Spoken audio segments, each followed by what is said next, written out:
Good morning, everyone, and welcome to Saturday Morning Comic Review. I'm your host, Dylan Wallace. Today, we got a great issue for you guys. It is a Saturday issue, so we're going to go ahead and talk through the pulls that we got for this week. Of course, we'll review our books. We got 10 as per usual, and then we'll talk about the pulls for next week as well. So I really don't think there's anything kind of special going on with this episode, so I think we can just go ahead and just jump right into it, shall we? So let's just talk about the the pulls for this week. And as always, I like to start off with the picks of the week thus far and just see where my pulls come in. Did I get the books that are popular? Did I not? It looks like right now, Batman Dark Patterns number 12 is crushing it. Well, not leading the pack, but crushing it overall as a series. It feels like every single time that's been out, that has been somewhere on the list. So number one, 14% of the vote, though, is pretty low. So kind of mixed bag throughout this week. I don't have Dark Patterns. I think when it comes out in trade, though, I should probably pick it up because literally every single one of those issues has ended up on the top 5. But then you have Superman, the Kryptonite Spectrum number 4 with 10% of the vote. I do have that. Transformers 26, 8% of the vote. I do have that. Batman Static Beyond number 1, that has 6% of the vote. I do not. And then Fantastic Four number 5 with 5% of the vote. I don't have that. So those are the books. I have 2 of them. Don't have the number 1, but we got the 2 and the number 3 spot. So I think with that, let's go ahead and flip over to the actual pulls, which you have listed up here. Of course, audio folks, I'll go ahead and read it off for you. Obviously, the video folks, you can just go ahead and see this. Probably best to just call out where things are at, but really no backlogs in this polls. I mean, at this point, like, we're pretty caught up. I actually did the math on it, and League isn't 100% caught up to my entire backlog because when I was early on in the hobby, and certainly before I started doing the podcasting and anything like that, wasn't 100% diligent on like getting things added. But I think my collection is a total of around 1,800 books, give or take. And right now, I've read pretty close to everything. I've read everything, but I think it's like 40 books.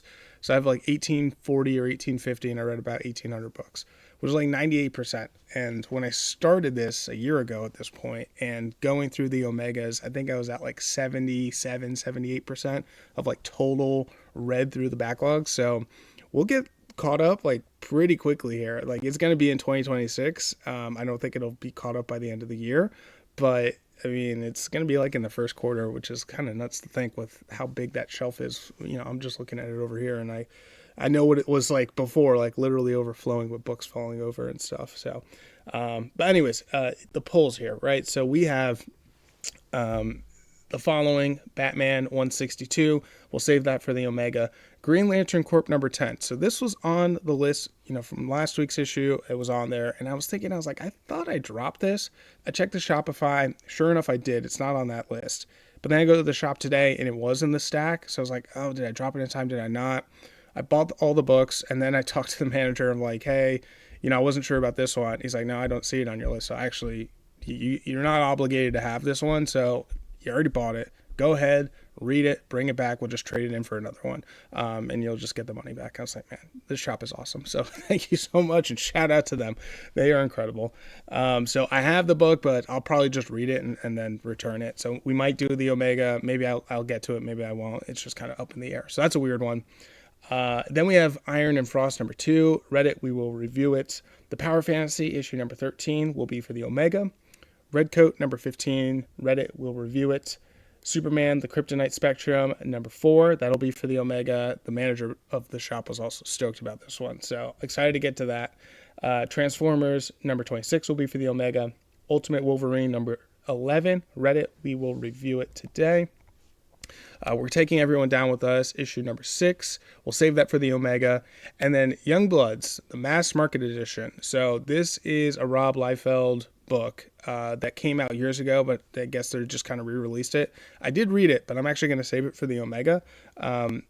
It's so interesting reading this book, and like, I'm late to the hobby, right? So I've read Local Man, but I haven't read Youngblood, and I'm looking at it and like, is Local Man a parody of this? And then sure enough, it's like, yeah, they did take inspiration from it. So I'm excited to like hop into that one for next week for the Omega, because I have a lot of opinions on that. But I did read that, but we will save it for the Omega. So yeah, it's 10 books in total. kind of a mixture of stuff here, but for the review today, it's just going to be 3, and then the rest are going to be backlogs. So I think with that, we can go ahead and jump into the reviews for this week.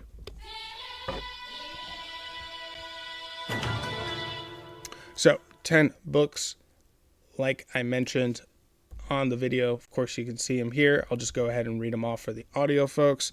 And as I'm putting my hand here, I hurt my hand. We were like getting up the Christmas tree already, and we got one of the, kind of fake ones, but it's enormous. So I go in and grab it, and I like twisted my hand inside like kind of the leaves and like scratched myself. So you'll see a Band-Aid, and that's what that is for the video folks. But anyways, the books: Ultimate Wolverine issue number 11, Iron and Frost issue number 2, Redcoat issue number 15, and then we start the backlogs from here. So we have Battle Chasers issue number 11, Batman and Robin issue number 12, Miles Morales Spider-Man 38, Rare Flavours number 6, and this starts the trades from this point moving forward, so this will be the last one of that trade. Superman, this is a 2017 book. It's volume 3, Multiplicity, and it is issue number, let me pull it up here. 14 is what it is. The Nice House on the Lake, issue number 4. And then Helen of Wyndhorn, issue number 1. Finally jumping into that one. So those will be the books. We will review them in that order. In case you want to skip around, feel free. For the audio folks, the video, I do actually put in the timestamps for the video folks, in case I want to look at the artwork.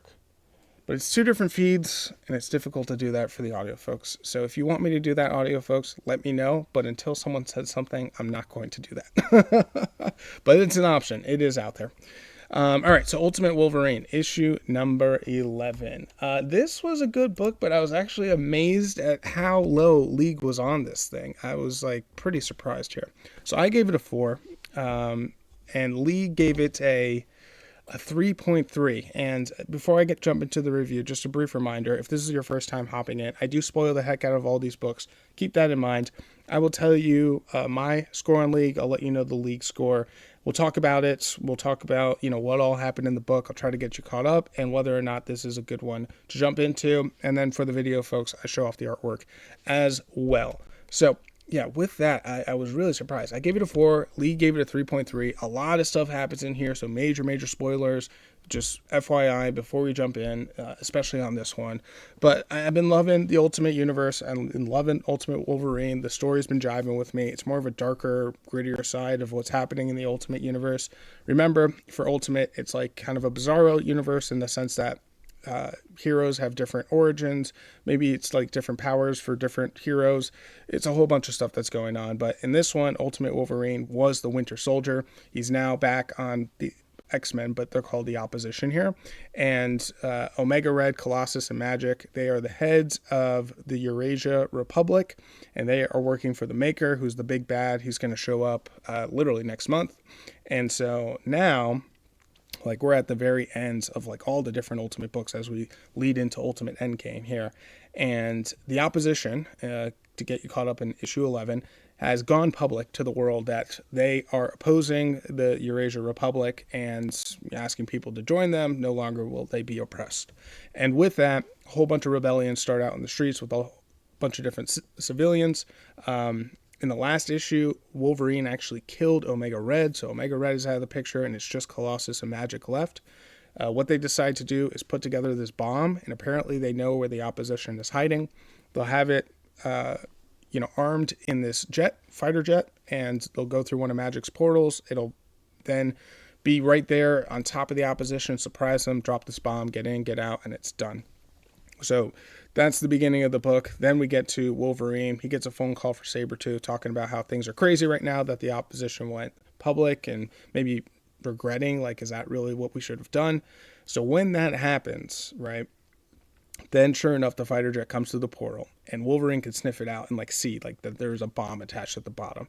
So if you remember, I think it was 2 issues ago, they stole like this Sentinel robot. So Wolverine gets into the robot and it can fly basically like an enormous mech Iron Man suit, and he starts chasing after the jet, right, trying to stop it from dropping the bomb. And then they're trying to clear out everyone from the hiding spot where they're at. Looks like some sort of western town. And as they're clearing them out, the fighter jet gets to the point where he releases the bomb. And so Wolverine goes down and dives for it, but he's not able to reach it in time. The bomb goes off, and literally every single person there is dead except for Wolverine. So huge implications, right? He's the only surviving one. Sabretooth called, so he's wherever he was at. But Rogue's gone. The leader of the opposition's gone. You had Red Guard is gone. Black Widow is gone. It's like all of them, except for Wolverine. And it's like, that's basically how it ends. The one cliffhanger they have at the end there is like, Magic is like, I hate all this rebellions. I know my minions in Limbo are hungry, like basically insinuating that she's going to release the demons out, and they'll just feed on all these citizens that are rebelling. So dark, twisted, messed up. I can't believe they did this. They actually went there, and maybe that's why people have such mixed opinions on it. But like the X-Men in particular, they all die constantly, right? So it's like, we'll see how they end up bringing them back. Who knows? But yeah, it is pretty crazy that that's what happened. I can also see the aspect of this book that like not a lot happened up until that point. So it was like pretty long drawn out of the conversation that Wolverine was having, and then also now suddenly the jet fighter is here, and that was a couple pages of like trying to neutralize it but not being able to. But I liked it. I mean, I gave it a 4. I don't think it's anything beyond that, but Lee was much lower on it than I was. So is this the place to jump into? Definitely not. I'd say for all the Ultimates, this one and Spider-Man are my favorite too. So you can start from the beginning, and it's been an awesome story in my opinion, and I would recommend it. So yeah, again, it's 11 issues, but it's worth it, or maybe just go ahead and get them in trades. So let's go ahead and show off some of the artwork here. Artwork is excellent as always, and it always really has been for all of the Ultimates in my opinion. But this one, I think the coolest piece here is once we start getting to that jet fighter engine. And here we go, Wolverine and the Sentinel, and they're flying off, trying to stop it as best as he possibly can. Then that bomb goes off, and you can see him trying to catch up to it, not able to get to it, and in the end, boom, here's everyone who dies. So you got Gambit, I presume Rogue, but I actually don't think it's Rogue. I think it actually might be Kitty Pryde. Yeah, Black Widow, Red Guardian, Iceman's gone, Angel it looks like. Actually, I don't think that's Angel, but maybe it is. It's just all gone, just wiped out. And so Wolverine is the only one that's left. So it's very dire indeed. And then here's Magic, where she's like, I can get the demons and summon them on these citizens at the bottom here. So yeah, it's a grim book, but it's a great story. I'm loving it thus far. So that's Ultimate Wolverine issue number 11. I gave it a 4. Lee gave it a 3.3. Then next on the pull list is Iron and Frost. And so this one I was pretty disappointed with. So I gave it a 3.5. Lee gave it a 3.3. I think for this book here, I mean, the cover is pretty cool. I'd say in my opinion, it does get the cover of the week. Nailed it. I know. Thank you. Moving on. That's the wrong sounder.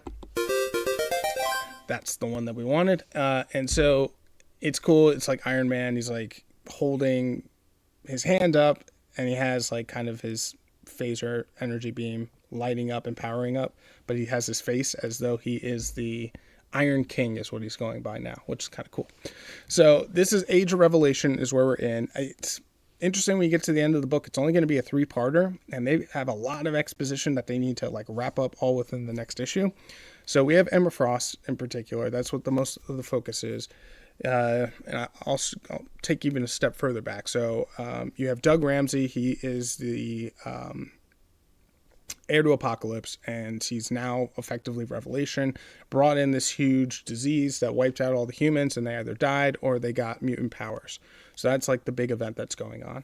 And in all the chaos and the bunch of fighting, Emma Frost was hit in the heart, and it went into her diamond form, but she has a literal hole in her chest, and if she turns back to her human form, she's going to die because she doesn't have a heart anymore. And the problem is when she's in her diamond form, she doesn't have her telepathic power.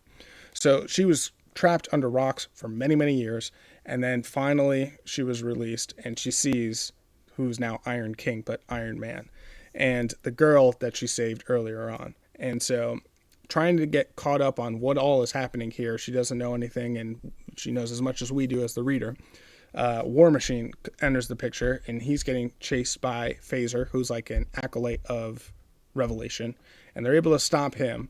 But while they're able to stop him, War Machine like starts like acting up, and apparently he has some sort of mutation as well.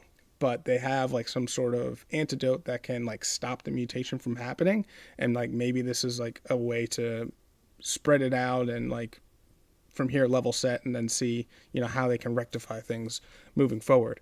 And so the girl who's like the adopted daughter of War Machine is able to get War Machine under control. But Iron King, his whole mutation or Tony, is that he fused with his suit. So he's like more robot than he is actually human, is like kind of thing that they're going at.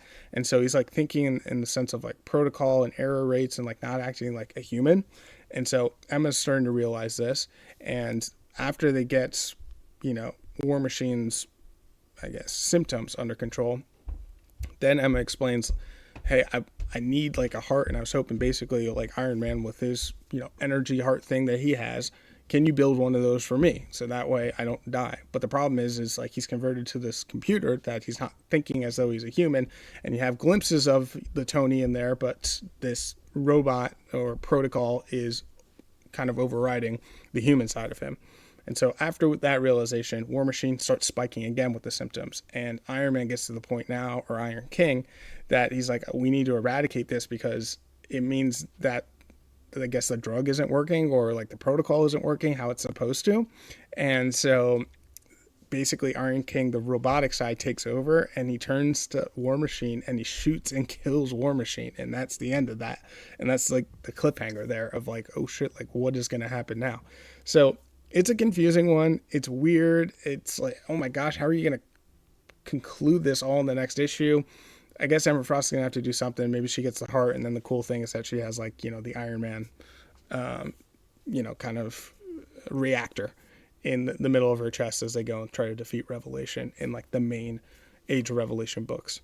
That's like the best way that I can see them ending it, but it's a lot. So confusing. It's almost intentional, but it's not enough to like explain what's happening here, and I think that's the biggest fault. So that's Iron and Frost. Let's go ahead and take a look at some of the artwork on it.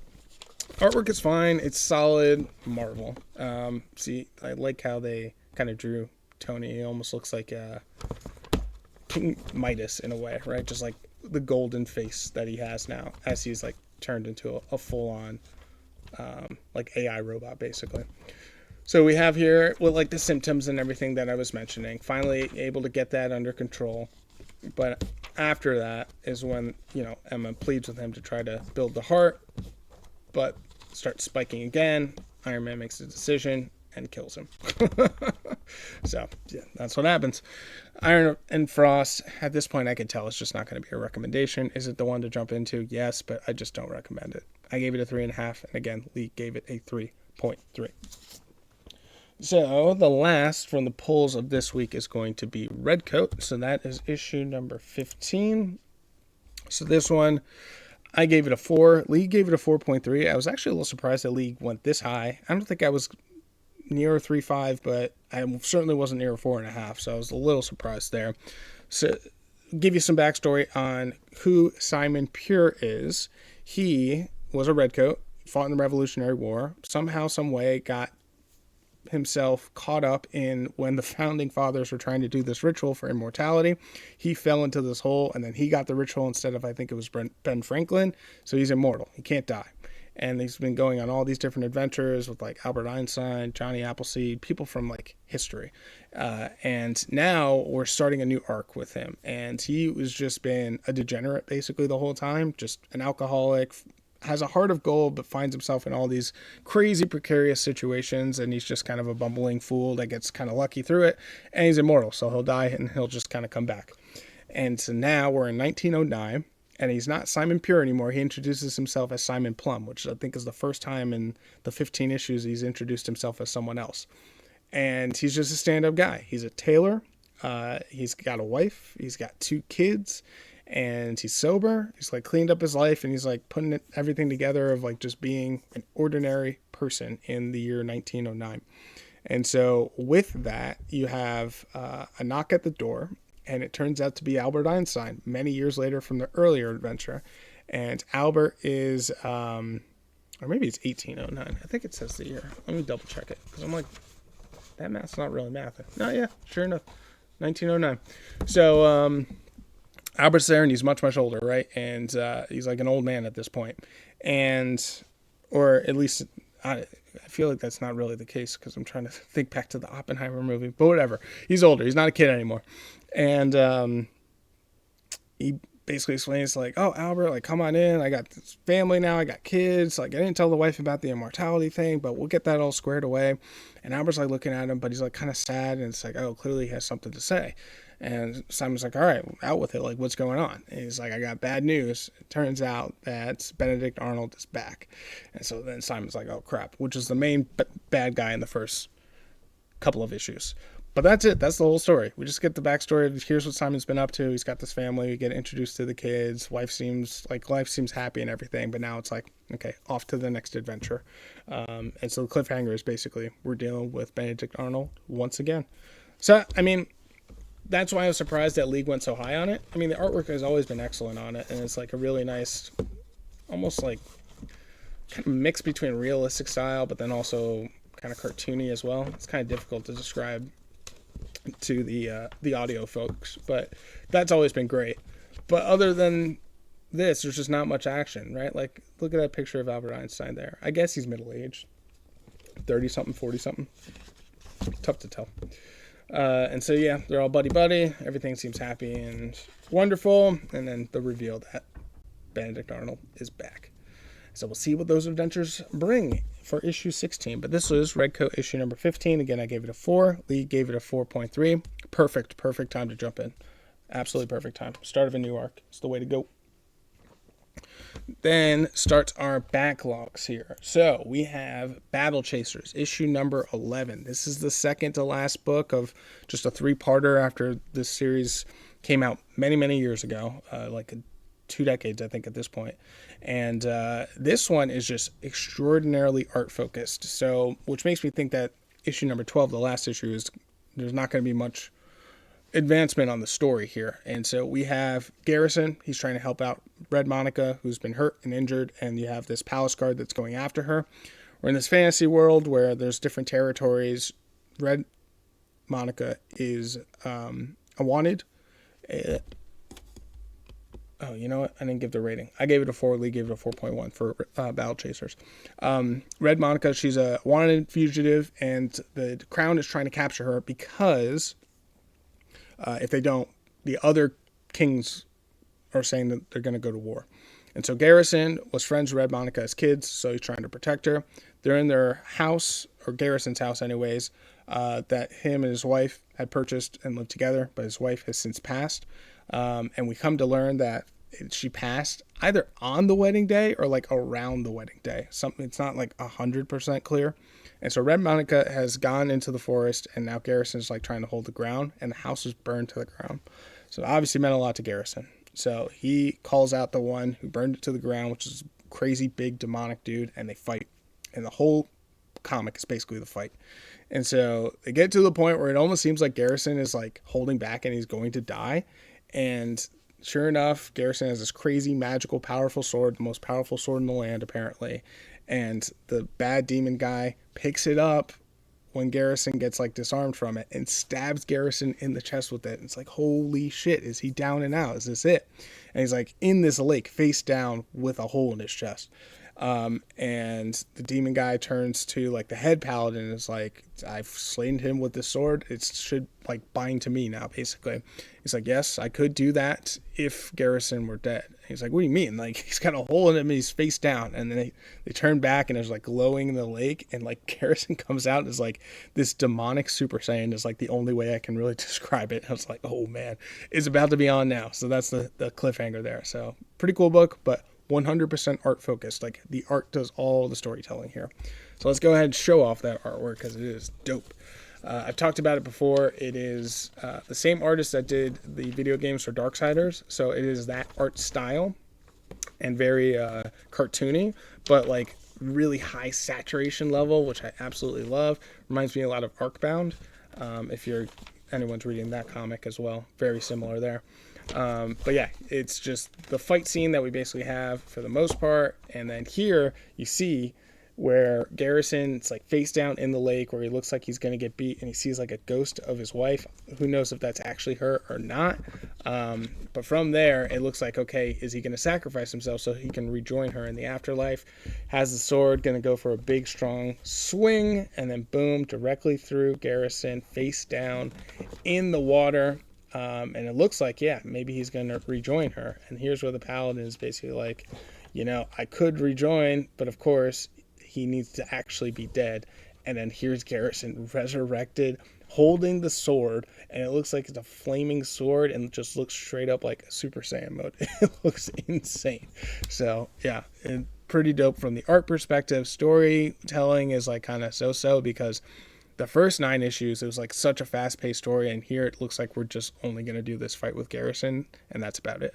So it's a big change from what it was. And then also Red Monica isn't the same, I guess, society we've evolved since then, and so I get that. Maybe it was like a little bit too much back then, but even still, it's like, not quite hidden as I would have hoped it would have, so that's fine. Again, I still gave it a 4. Lee gave it a 4.1. That's Battle Chasers issue number 11. Then next up here we have Batman and Robin issue number 12. And sorry, for Battle Chasers number 11, the whole anthology you can get 1 through 9. Then you can get in singles 10, 11, 12. Maybe do it that way. But start off with the anthology. I do recommend that. If you're into that, then you can decide whether or not you want to do 10, 11, 12. So here we have Batman and Robin issue number 12. This one came back out in like August 2024. I gave this one a 4. Lee gave it a 4 as well. Nailed it. I know. Thank you. Moving on. And so for this one, great book. I was leaning between 4, 4.5. This is a Robin-centric book. We are on a dinosaur island where Bane is. So Batman and Robin are going to stop him. They come to find out that, of course, they're producing the venom drug that, makes Bane super powerful. And they think that, Bane is like trying to create some sort of distribution here or something like that. But come to find out from Batman, who's working with Maya, and they realize that there are some scientists that are trying to like manufacture this venom by using some elements from the dinosaurs. But Bane actually wants to stop it because the venom that they're creating is like super powerful and turns you like kind of into this animalistic beast. So Bane's actually trying to stop that, but they don't really realize that. And Robin in particular is last issue has just gone berserk. And the reason is he locked eyes with Bane, and we found out that Bane actually killed Alfred. Don't really know when, but some point recent enough. And so Robin can't talk any sense to him. Is going directly after Bane. Bane's daughter is there as well. And so Batman and Maya are caught up with her. So they can't quite reach Robin. And a lot of this issue in issue number 12 is Robin talking with Alfred in the past. So, trying to get, it's kind of a coming of age thing. Damian is all in his feels about everything that's happened in his life, and Alfred's like kind of talking to him and coaching him through it. Shows that the relationship that they had and why Robin is so pissed off, obviously, that Bane took him out. And so it gets to the point basically where Robin gets to Bane and he has a chance to kill him. He has a blade to the back of his head and he looks like he's going to kill him, but he does stop because Batman was like convinced that Robin was going to go through with it. But he stops at the last moment and he walks away. But when he walks away, Bane's daughter has a dart gun and she shoots Robin in the neck with it, and it's loaded up with that dangerous, like insane venom, and it turns Robin into like this huge, enormous Bane-like venom creature. And now it's like, oh snap, is he gonna go after Bane? So that is the cliffhanger in this one, which is pretty dope. So really good on the sentimental piece, excellent on the artwork, and then a really nice cliffhanger on the end. That's why I was like, could be a 4.5 here. I really enjoyed it, and to have more of a Robin-centric story and it actually matter was cool.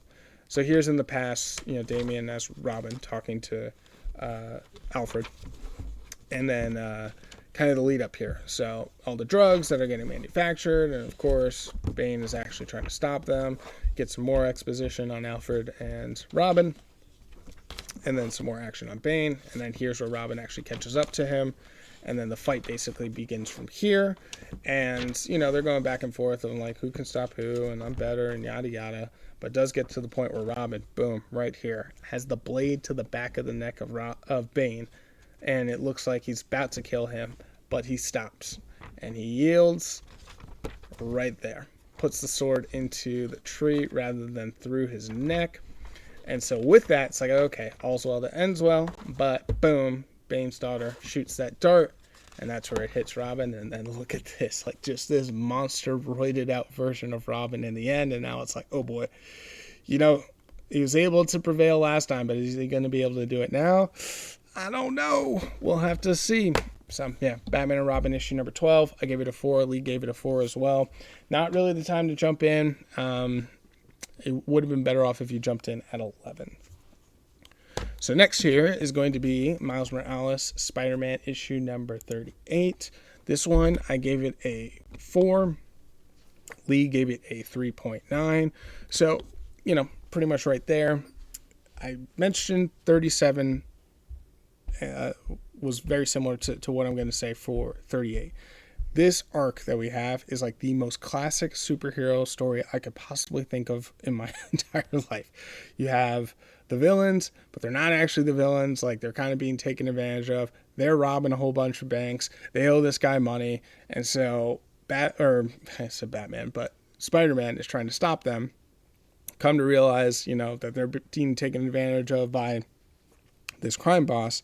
And it's like, oh, okay, let's actually go after them instead. You guys got to stop robbing, obviously, but let's go after the actual bad person. That's the whole story here, and we got a continuation of it. But it's done really well. So even though it's a cliche, and I've seen and read this story before, it's done really well. So that's why I gave it a 4. So here in issue 38 is after the first interaction with the villains, which is Inari and White Cat. So Inari's whole superpower is he provides really good luck, and then White Cat has a bunch of like foxes and like this huge, enormous fox as well. So between the two of them, they're able to, with the good luck and then also the firepower of these foxes, they're able to go in and rob whatever it is. And who they are paying back is revealed in this. It's Black Obsidian, who is like really a minor gang boss, but because of gang wars, there's this big void in the power, and so Black Obsidian's been able to rise to the top. So get to issue 38, Miles and Misty Knight, they recruited Black Cat, and Black Cat's whole thing is she gives off a lot of bad luck. And I'm like, okay, you got me. Now we just got to find where they're going to hit next. They're like, it's probably going to be XYZ place because that's the biggest score that they can get. They show up there, and of course, Inari and White Cat are there, so they get fighting. Black Cat neutralizes what Inari's doing, so Spider-Man, Misty Knight, and Black Cat are able to stop them pretty easily. And then they start talking and spill the beans on like, here's what's actually happening. It's not us like doing this just to enrich ourselves, like we're trying to pay off this debt. And like, well, who is it? Black Obsidian. All right, let's all go after Black Obsidian. That's what they do. And that's the cliffhanger at the end, basically getting to the hideout of Black Obsidian, and all the heroes plus Inari and White Cat are going through the roof and like jumping down with like a drop kick basically to Black Obsidian. So yeah, it's just really well done and really well executed from the storytelling perspective of it, but it is just the most quintessential comic book story you've ever read in your life. So nothing super special there, but it's just the way that it's done. So yeah, the artwork is solid as well. Kind of similar stuff that Miles has been throughout. Really good detail on the fighting, and maybe a little less so of a continuation of what the paneling has been that I've liked in the early ongoing of Miles Morales, but I'm still enjoying it nonetheless. So that's good. Here's where they stop them. They're having the conversation. They make the realization, all right, let's go after Black Obsidian. And then here's the cool splash at the end of everyone coming down and getting ready to attack Black Obsidian and his crew. So yeah, it's Miles Morales Spider-Man issue number 38. Not a good one to jump into. You're going to want to start off with 37. So next, we're going to get into our trades here. So we got Rare Flavours issue number 6, which is going to be the conclusion of this particular trade, and well, really the whole series at this point. So I said it on last one, and I'm kind of still feel this way, but then I read this and I was like, you know what? Maybe this is the way it should have ended. But issue number 5 could have totally been the end, and it would have been fine. At that point, Reuben, who is a demon, he's a cannibal, he is leaving, and he's like totally gone in and out of the picture. And he claims that he's not going to be a cannibal anymore. These brothers that are hunting him, they read this letter and they kind of believe it as well. And it would have been fine there. But they continue on with issue number 6. And then you read number 6 and it's like, okay, this actually does make it even more of a satisfying ending. So we get Mo's backstory in issue number 6. And this one I gave it a 5.5. League gave it a 4.6. So very, very good issue here. If you'll notice for Rare Flavors, each one of the issues has a dish that is the focus. And in this issue, it's like a rice pudding that is the focus here. And so the conclusion is dessert, which makes perfect sense. We've gotten Reuben's backstory. We got the brothers' backstory in the last issue, issue number 5. Now issue number 6, we get Mo's backstory. So he's the one that is documenting Reuben's whole journey. Now that Reuben has left, Mo's like, I don't know what to do, right? Do I finish this? Do I not? He decides to go home, and he makes his mother's famous dish. So his mother has passed.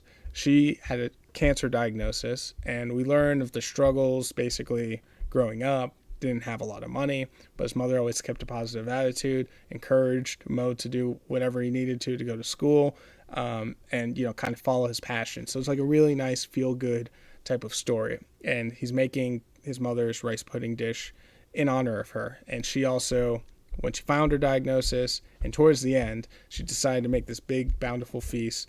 And it was like so much food. And Mo was like, what are you doing? Like, people are going to show up. They don't even know what this is for. You're not even telling them that you're making this feast. But it's basically like maybe a goodbye, because she may not ever see these people again. And like the whole thing is like, well, there's always room for dessert, right? And so she goes and she makes this like incredible dessert. He makes it as well. And that kind of inspires him to like, let's take the film and the documentary to the finish. And we cut to Mo like receiving some award or applause for either the opening of the film or what have you. And it's a really nice, just kind of feel good of like, look, Reuben, yeah, he's this crazy cannibal dude that like kind of tricked Mo into bringing him along. But we get this transformation of Mo at the beginning of like, doesn't even like A, thinks he's going to just get a quick buck, to B, seeing like not really seeing the flavor in all this, the savor, and actually like caring other than like just being transactional and getting this deal done, to like now putting heart and passion into it and putting out this movie and this documentary and getting a lot of praise for it. So it's like a nice full circle thing. Incredible story, incredible project, great book, highly recommend. It's a Boom Studio joint, Rom V joint, artwork's incredible. I get it why the manager at the shop said that this is his favorite independent book, like probably ever, and I understand why. It's been an incredible book. The whole thing, you take all 6 issues, I give it a 4.5, and 4.5 to 5 is where the range would be. I think for my books, it's going to be like a top 5 for independence. I think Saga's still above it. I think Rook Exodus is still above it. As I'm just thinking about stuff, World Tree, it's kind of fallen off maybe a little bit, but it's up there for sure. So go ahead and check that out. Rare Flavors issue number 6. Let's go ahead, flip through the artwork. It's more about the storytelling that Rom V does, but the artwork is pretty awesome as well.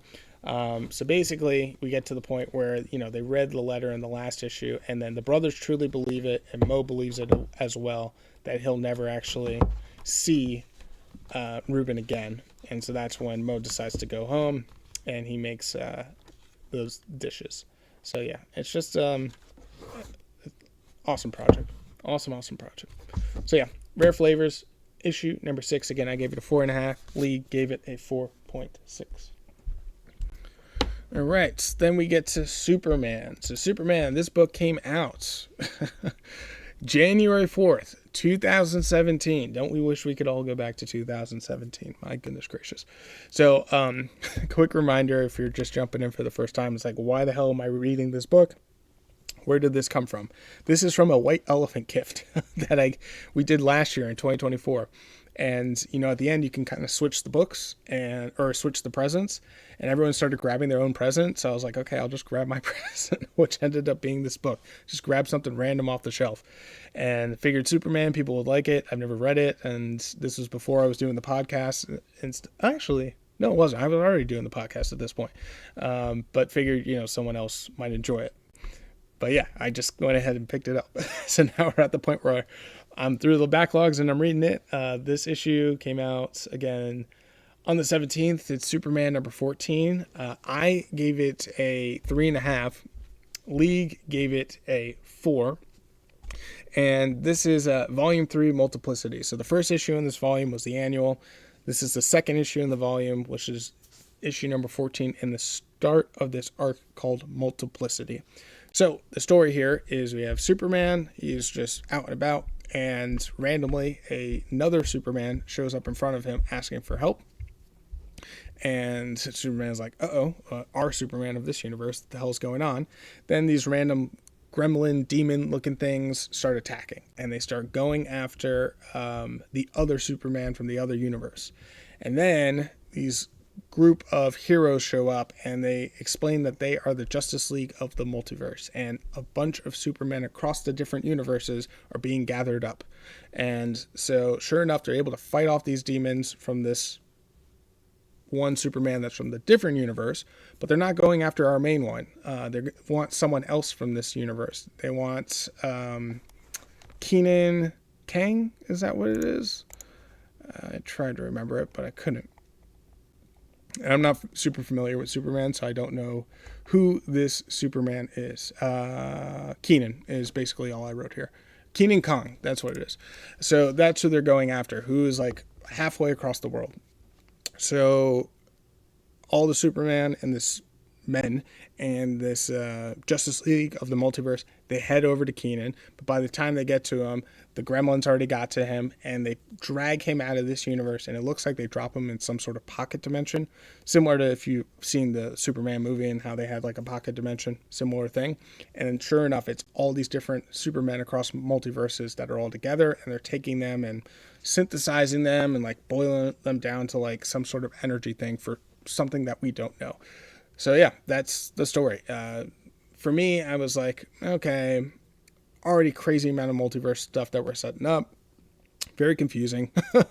And I'm not familiar with a lot of the characters, and I'm like, we're off to a rocky start in my opinion, but League, I guess, was really into it at the time. The artwork though, the artwork is excellent. It's a step above, I'd say, on the standard DC, so maybe if you want to get a nod to that, it would bump it up to a 4.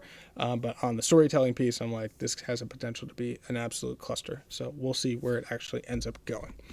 So now let's flip through the artwork on it so you can see what I'm talking about.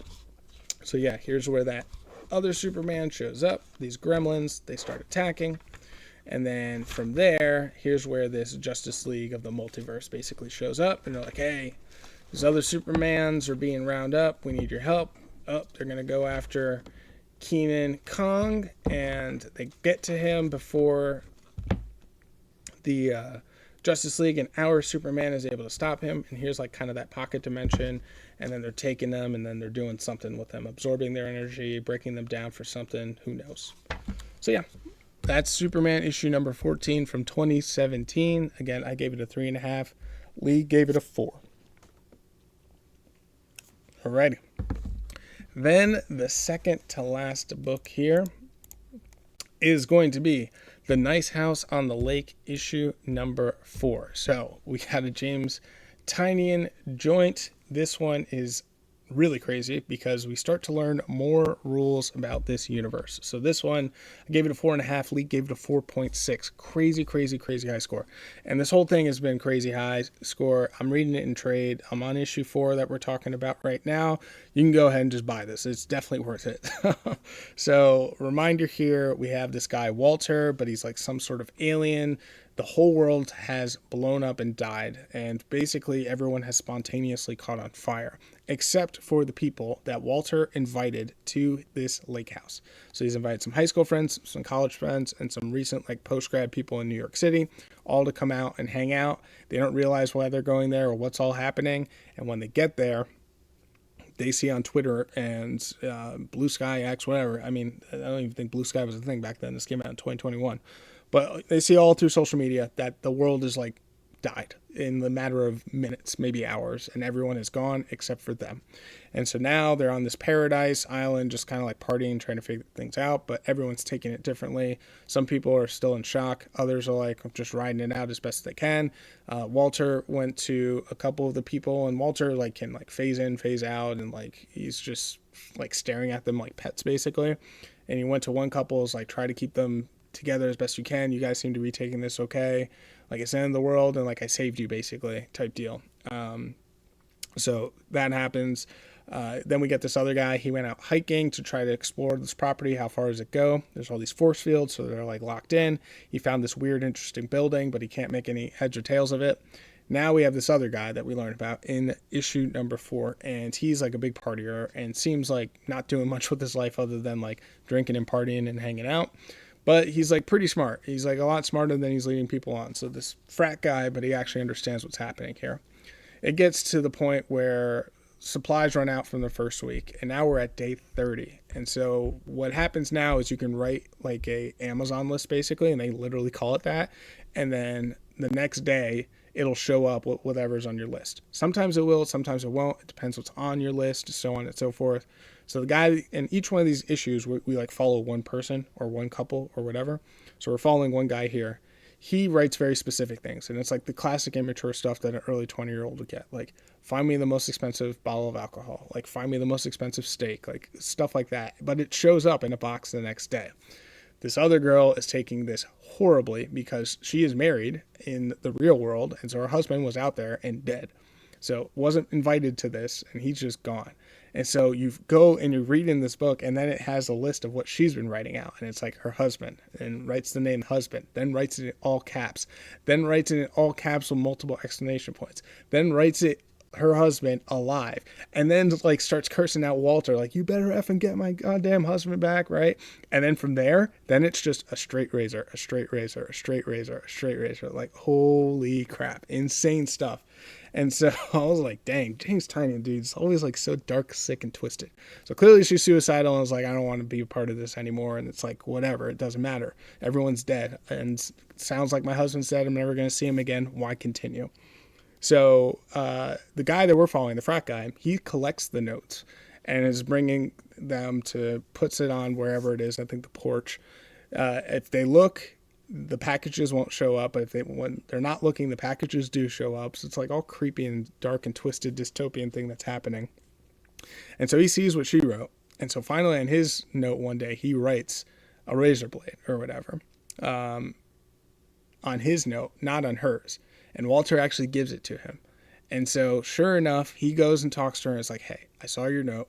And like, look, you're looking for permission or something for you to like kill yourself. And he's like, I'm going to give you that. So here is the razor blade and you can go ahead and do something. But he then says, but I think there's something going on. And if you give me like a day or an afternoon, like we can figure this out. And they're in this house and like people kind of just do their own random things. Someone wanted to have a meal, so they all show up for the meal. And then this guy and the girl, they show up late. And when they do, they're like covered in blood. And it's like, holy shit, like what the hell? And so the guy, he gets up on the table, starts giving this big speech. And he's like, you know, like we all know there's some crazy things going on, but there are some rules that are happening as well. And he points out the one guy in the last issue who went up to like found the extra building. It's like didn't share that with anyone. It's just like, what the hell is that all about? And like the most important thing that he found out, and you turn to the last page, he stabs himself in the neck in front of everyone and he screams out, "We can't die." So that's the cliffhanger. Like, what the hell? Twisted, screwed up, messed up. It takes you on a ride, dude. James Tynion is like, I don't I don't understand where this stuff comes from. From that to Exquisite Corpses, what's happening in a World Tree.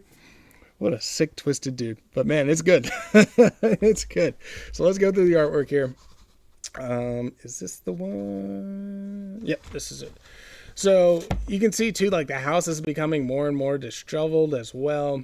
As they've been here for 30 days, like there's no trash collection. There's just shit all over the place. Starts at day 27. And it's just more about the story. At this point, here's like that list of everything that she was writing out before. She's like, Carmen Michaels Reynolds, my husband, Carmen Michaels Reynolds, or Cameron, my husband, Cameron Michaels Reynolds, alive underscore. Give me my effing husband back, Walter. And then handgun with bullets, exclamation point. Enough rope, then straight razor, like on and on and on, like twisted, dark stuff. So then finally, Walter goes ahead, or the frat guy goes and he gets a razor himself. He sees Walter in the woods and says, like, you could have told us how this actually works. And then he's the one that offers it up to her and says, like, yeah, but I can figure something out. And here's basically what they tell everyone. And he goes and he holds it up to the neck and he tells everyone, we can't die. He won't let us. So we have to learn how to live. Insane. Woo! What a ride. What a freaking ride. I was going to give this comic of the week, but then we get into our next book. So this is Nice House on the Lake, issue number 4. I gave it a 4.5. Lee gave it a 4.6. We get now to Helen of Wyndhorn. What an incredible book this was. So this one, I gave it a 4.5. Lee gave it a 4.5 as well. And in my opinion, this one is actually the comic of the week. What a ride. I would have reviewed it earlier, but it's a hardcover, so I just put it at the way back towards the end. Hit the wrong button there, sorry. What an interesting book from Tom King. So I know for a fact that this was nominated for an Eisner. I think it won an Eisner as well. I'm trying to see whether or not it did. But Tom King on this is just masterful. And I think the nice or interesting thing about Tom King is usually you have to read multiple books to understand what's going on. You don't have to do that for this one. So just issue 1, that's all I read. Already understand the premise and what we're setting up here. And the way he writes it, we have a woman way later in her life getting interviewed. She's the governess, or was the governess of some sort of estate way back in the day. And she was tasked with getting Helen. So Helen was like 16 years old. This like takes place, I think, when the kind of the Wild West was a thing, whatever era of that is in America. And she has to go and find Helen. Come to find out, her father died, and her father died from suicide. And her father like was kind of rebellious and didn't want to follow into whatever the grandfather did for like line of work. And so sure enough, Helen started drinking when she was like 11, and like she's like a full-blown like alcoholic at this point. So this governess finds Helen in a jail and breaks her out, brings her back to this crazy, huge, enormous castle-like estate where there's this butler. The butler's like showing how ornate and everything incredible here is. And Helen, that's just lived on straight poverty and like booze and like a hobo her whole life. So she has no idea that any of this ever existed. So go and show everything in the house. They get to the cellar and there's wine bottles galore. And she's like, oh, perfect. I'll just hang out here. I know exactly where you can find me. So she just starts drinking wine like at a crazy aggressive rate, right? Just like multiple bottles per night. And then she just runs throughout the house and like nobody can find her. They're like freaking out. It gets to be towards night, or like the sun goes down and they just find her passed out in a random room. And then they bring her to her bed. But at night, she like freaks out. She says she hears some sort of beast or a creature or something. And so she goes running into the governess's room and she sleeps there. And like literally this cycle just continues for 2 weeks. So she just wakes up, gets blackout drunk, passes out somewhere. She hears some sort of creature and then sleeps there like over and over and over and over again. Until finally, here's this creature again, but Helen is like outside. And when they get to outside, the governess comes running and sees her. And this enormous looking like creature, bat-like golem, gargoyle looking thing is there. And then sure enough, the grandfather then shows up. So the grandfather's been out on this business trip this entire time, but we don't know like where he is or where he's at. So basically the butler and the governess have just been holding the fort trying to deal with Helen just being a drunk idiot going throughout the house. And he shows up and he slays the beast. And so we come to find out that like I guess he's some sort of monster hunter or demon hunter or something along those lines. Like, what a wild and crazy book. It goes like so many different ways and directions, and the way that Tom King writes it out, you have the governess just writing as though she's like very proper and prim, and like just describing this debauchery of what she has to deal with. It is like such an interesting juxtaposition. And then the artwork on it is insane. So what you see on the cover is basically the artwork that goes throughout as well. So the whole project is just masterful. Like, look, so that is, of course, the cover itself. But that's the first page. Like, it's tough to pick up on the camera the level of detail that we're talking about here, but it is insane. So it doesn't 100% continue that way, but it kind of does in that same kind of similar art style. So just very high detail, actually a lower level of saturation than you might expect, but it's like a very fantasy book. Like, it feels like something in a hardcover that you picked up off the library from like the 1800s. It's like that's the way that the art was done. Everything is like very olden Victorian style. I love it. It's so like unique. It's so like one of a kind. So here's where Helen like finds the wine, just starts getting effed up, and then sure enough, like the cycle continues. But here's where they find themselves outside, and you have this gargoyle beast where she sees, and then sure enough, the grandfather shows up here, slays the beast, and I guess he's some sort of crazy demon hunter or monster hunter. So we'll see what it's all about. Loving the hell out of it already. I'm glad I picked it up. I think the shop just had it, and I was like, keep hearing wonderful things about this. This is the time. Let's just go grab it. Let's pick it up. Now I'm reading it, and I'm all in. So this is Helen of Wyndhorn. It's a dark horse joint, and I gave it a 4.5. Lee gave it a 4.5 as well. So that's it. Those are the books. Those are all 10. Let's go ahead and just recap with everything that we read, just so you have it in case you forgot. So we had Ultimate Wolverine issue number 11. All the opposition is now dead, and Wolverine is basically left on his own.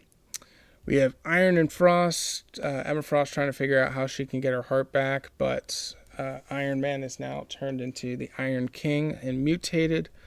We have Redcoat issue number 15. Simon Pure is now Simon Plum. He's living a clean, normal life. But Albert Einstein shows up and Benedict Arnold's back. We got Battle Chasers issue number 11. We got the fight with Garrison against the Paladins trying to capture Red Sonja. We got Batman and Robin issue number 12. Robin nearly kills Bane, but then injected with the enhanced venom. We'll see what happens next. Miles Morales Spider-Man number 38. We finally figure out what's happening with Inari and White Cats, and we are not going to go after Black Obsidian. Rare Flavours issue number 6. We get the conclusion here. We get Mo's backstory and a very satisfying ending to that one. Superman, and this was issue number 14, I want to say. And we basically get the conclusion, the beginning of Multiplicity, and this random group of gremlins is trying to gather up Superman across different multiverses. The Nice House on the Lake issue number 4. We discover that the people in this house cannot die. And then Helen of Wyndhorn issue number 1. We got Helen. She's in this house, and this mysterious grandfather who seems like to be some sort of monster hunter. So yeah, those are the books. Those are all 10. I think from here, we can now go into the polls of the week. So we are locked and loaded with 9? Yes, 9 books in total for next week. So looking forward to that. We will have Absolute Flash issue number 9. Then DC Marvel Batman / Deadpool number 1. This is the DC version of the book. The first was the Marvel version. Then we have Exquisite Corpses issue number 7. Final Boss issue number 1. That's an Image joint. Looked interesting. Actually, kind of reminds me a lot of Young Blood. I wonder, actually. Let's click on it. Is it a Jeff book? No, it's a Tyler Kirkham book. Interesting. Okay. Or, sorry, a Rob book. I don't know why I said Jeff. But anyways, G.I. Joe issue number 14. And then The New Gods issue number 12. One World Under Doom number 9. The Red Book number 2. and then the Ultimates number 18. And I think that might be the last Ultimates before we get into Ultimate Endgame. So yeah, those are the books. It should be a good week. Looking forward to those. I think we can go ahead and close it out.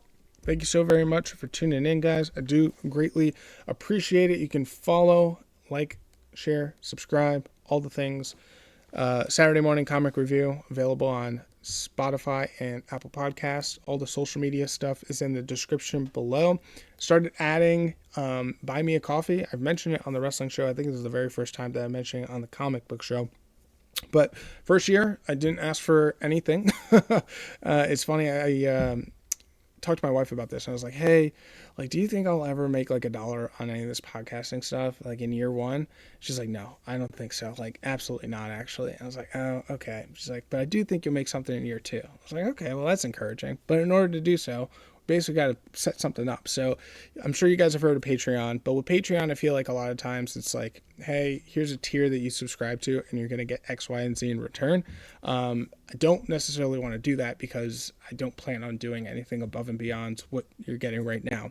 So instead, I decided to set something up on Buy Me a Coffee, which is basically a tipping website on stuff like this, right? So if you like an influencer or content creator or whatever the case is, you can leave them a tip. And so in the link below, it's buymeacoffee, I think, .com/SaturdayMorningReview. It's going to be in the description. So if you're interested, $1, $5, $5,000, I'm not going to put a limit on it, whatever you can afford. But if you'd like to support, and all the money would really just be going towards the comic books on the comic side, and then the wrestling pay-per-views. I actually looked into it. It's not a crazy amount of money that would actually be able to fund both of these hobbies combined per episode. So, it's something that I'd love to strive towards. So if you find any interest and any value in that, feel free to go ahead and check that out. So I think we'll, moving forward, I'll keep it more concise, but anyways, that's an option as well for you. So with that, I think we'll go ahead and close it out. Again, thank you so very much for tuning in. I do greatly appreciate it, and I will see you guys in the next one. Go, go, go, go.